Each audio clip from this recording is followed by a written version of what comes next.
The two most important skills in B2B sales. In this video, you're going to learn the two most important skills in modern B2B selling. Trying to sell without the mastery of these two skills is like competing in a boxing match with no arms. Sure, you're going to move around a lot, but well, obviously, you're going to get repeatedly hit in the face until you quit. These two skills are often what separates the highest performers in the B2B sales marketplace from the lowly average sales rep. So if you feel like you're treading water right now and you're not reaching your full sales potential, then stay tuned. The first skill that you must master to become a high-performing sales professional is aggressive qualification. Aggressive qualification means killing business opportunities as soon as it becomes clear that the deal is not going to close. This is a process of essentially losing fast.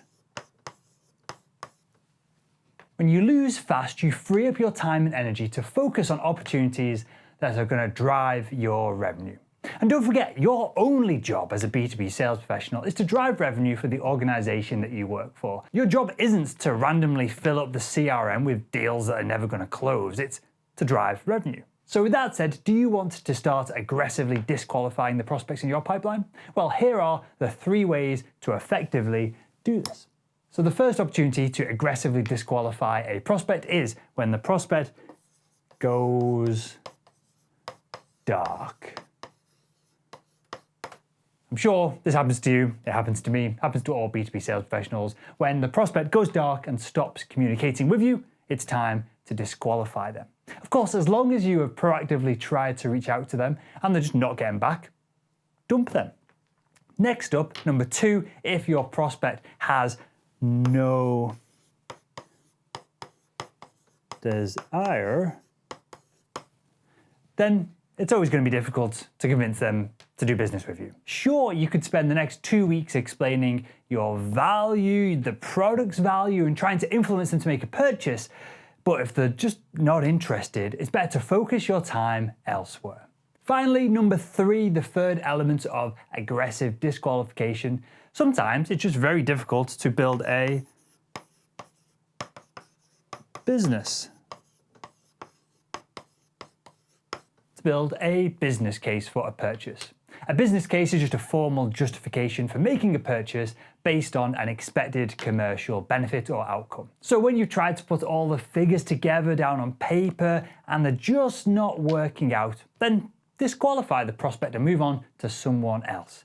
And now I can feel a bit of tension here because you're probably screaming at the screen, well, if I went through this process and disqualified my prospects when they went dark, when they had no desire, when I couldn't build a business case for them, then I'd have no prospects left in my pipeline. That would be like taking out all of the fish in a lake and then trying to go fishing, right?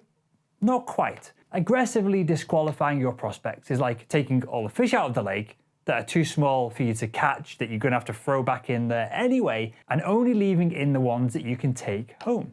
And that's right, the whole point of aggressive disqualification is to whittle down your sales pipeline, to narrow it down, to narrow your focus, to remove anyone that isn't going to be a simple close. And this process of aggressive disqualification often highlights the real issue that sales reps suffer from. This real issue is that, well, perhaps you're not doing enough qualification and prospecting in the first place. If you spend an afternoon aggressively disqualifying the prospects that you have in your CRM or your database or however you track these things to find that there's only 2 people left in there, then you should be celebrating, not getting upset. And why should you be celebrating? First off, because you now know that it's not a lack of influence, a lack of product knowledge, or a lack of closing skill that's stopping you from having huge success. You're not having huge success simply because you're not prospecting and qualifying enough if there's only 2 people left after this process. And number 2, just think of the hours, the days, the weeks maybe that you've now recovered that would have otherwise been spent speaking to people that were never going to buy from you anyway. These hours can be spent prospecting for new, qualified individuals that will hand over their money. And remember what I said at the top of this video, your only goal in B2B sales is to generate revenue for the organization that you work for. If the organization that you work for wanted a CRM system filled with lots of people that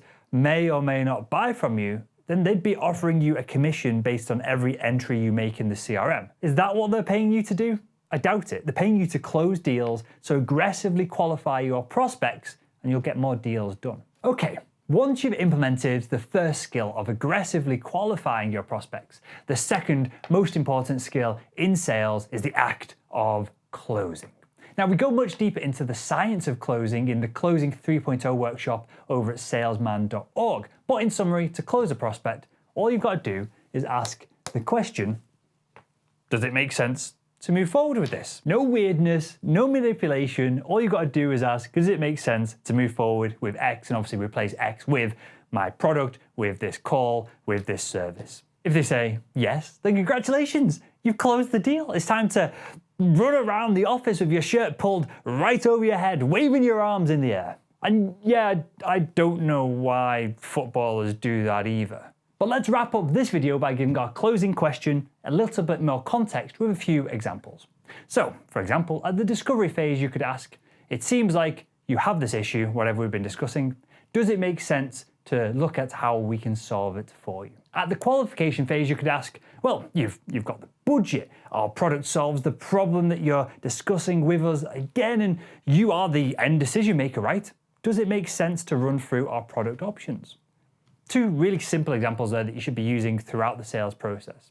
Now, all you've got to do is to continue asking this question until you get to the point where you're asking, does it make sense to get the contract signed today? And if you do this whilst disqualifying those who say no, instantly you're going to become far more effective as a B2B sales professional. And there we have it. I hope you enjoyed this video. If you did, make sure to click that thumbs up button for the YouTube algorithm, and I'll see you in tomorrow's video.